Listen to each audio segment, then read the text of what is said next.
the cases in the courts are very clear. The cases in the court are very evidently clear.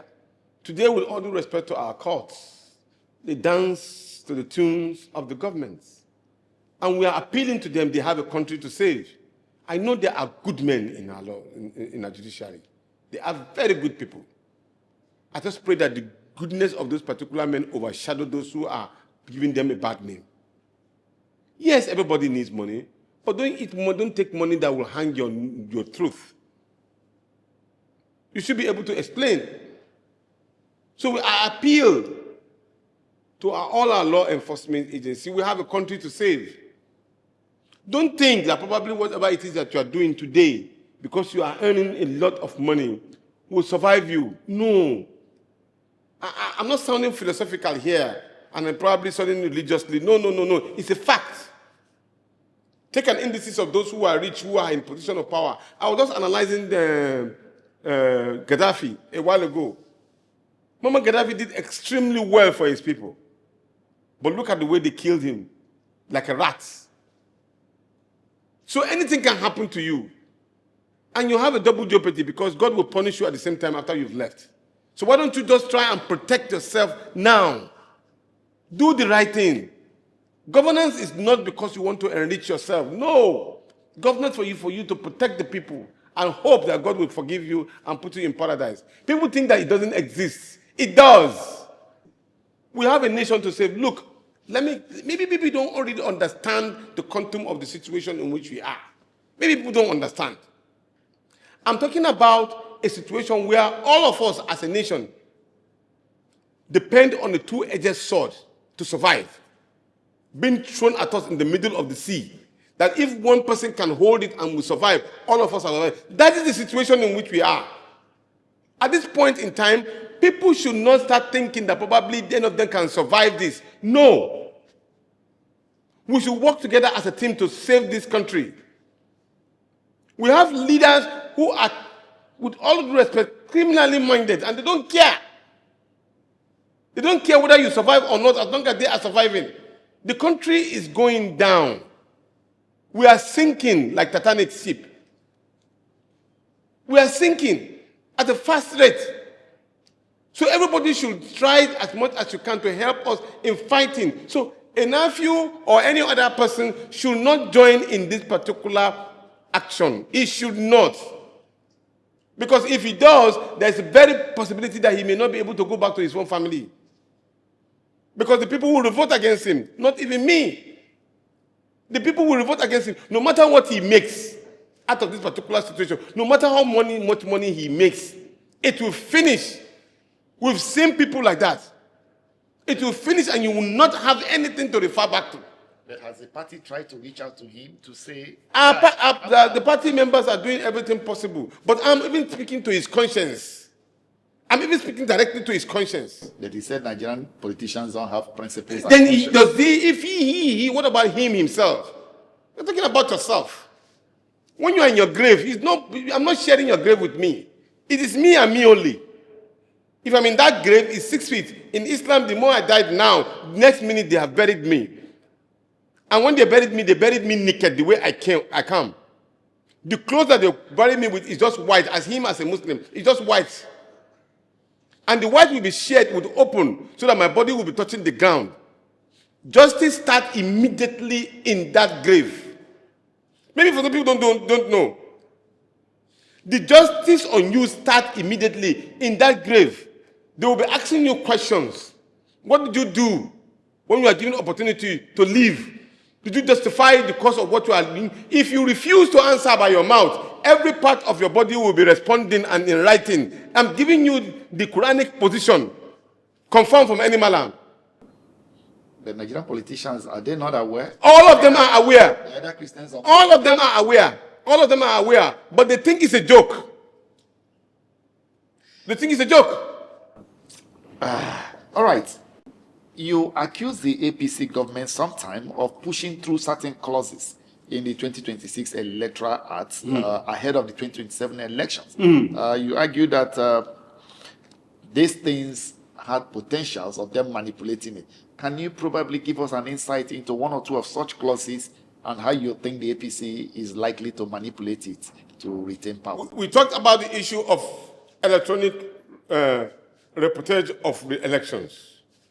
And then the party or the Electoral Act, using the position of the party, using the legality, false legality in the legislature to pass that law that in case if there is no network. So I wonder if they want to transfer money, like I said the other time, they transfer money and network is available. It is shameful for any lawmaker in Nigeria to say part of Nigeria does not have a network. And I give an example. When you want to transfer money, you use probably a Zenith Bank. And when you transfer to the Zenith Bank immediately uses its own network and makes sure that it gets to the person at real time. At the time in which you are transferring, it goes easily without any hitches. It doesn't mean that probably that is when you transfer the money. By the time they are transferring the money, it goes straight. And now you are telling me that in the case that they don't have a network. Who told you? India, with over how many millions of people, conducted election in one day, and the result came out in one day, even when there was having only one voter. Come on. What kind of insult is that? And in fact, we're supposed to hold responsible any senator or any member of the House of Representatives that is saying that there is no networking. That means he has failed in his responsibility to support his people. It is not acceptable. So that is not an excuse whatsoever. And what do you make of the provision that forging any document or material should not be? That is the criminality in our system. That's what I was saying earlier on. How can you justify the issue of saying that X, Y, Z? That means what you are saying is that we should just close down the schools. Just close down going to primary school and then let us go to forgery school and become an expert. Let's go to forgery school, everybody go and become an expert. Not only Chicago, even Harvard and all. Just go to the government should probably just name another new university or primary school. They should tell you from kindergarten or forgery school, then to secondary school, then to the university. So most of our people would go in there. If that's what they want. Because what they just did now is just telling the Nigerian youth that you don't need to go to school. It's useless. It's useless. It's criminality against, in fact, criminality against themselves, not even against the people. We should use this opportunity. Nigerians should be angered to this opportunity. All those lawmakers must be recalled. They should go back home. They don't have any use. But we know how difficult it is to go through the process. They should not vote for them. We have another opportunity coming up now. They should not vote for them. Because they didn't do the right thing. They did not even represent them well. They did not even have credibility as a people.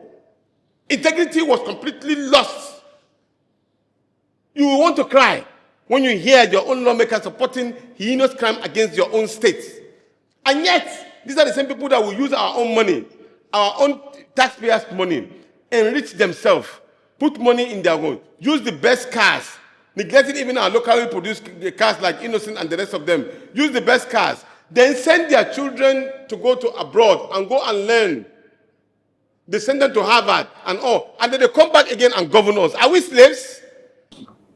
They do these things because some persons argue that does our vote really count? Our vote counts, but some people try to undermine it. But you see, and this is where we need to show courage to everybody.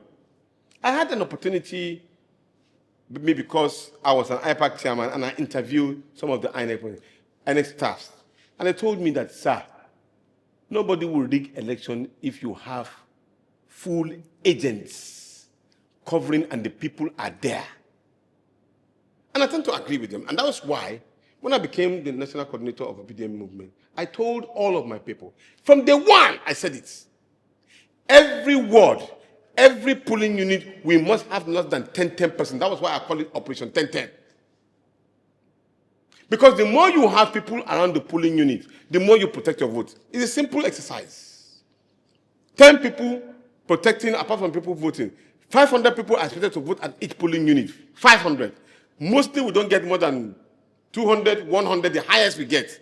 Okay? So let's assume you have 50 or 60 of you people in each of the polling units. You'll be able to know the result of what took place at that polling unit. Let's cascade it around 10 polling units around the local government. You have 10 or 20% in each of it. You will have your result immediately in your hand. Documented. Not only by word, because you will snap the picture and then the agent will also collect a copy of that result, signed. If the result is blood, you demand for the right result. You people can shout and scream on top of your head. It's about your survival. We've done it before. People have protected their votes. Because the question you ask a person like Obi is, would you protect our vote? And no, it is we that will protect that particular vote. And the INEC official was correct. He said, if we do that, we will follow that same result. Because we have a copy already. When they are collating in their devil collation center, we will have our own result and announce immediately that this is it. This is what we were able to collate at that particular polling unit. So anything contrary to that, that is not our result. This is our result. It has reached that point. But also, you know, there are laws against announcing the result on.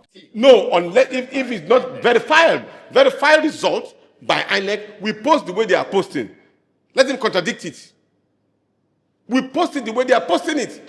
Look, this is a democratic war against those who are criminally minded and those who are not criminally minded, who want their country. I'm appealing to all security agencies. This is the time in which they should protect the states, not the person in office.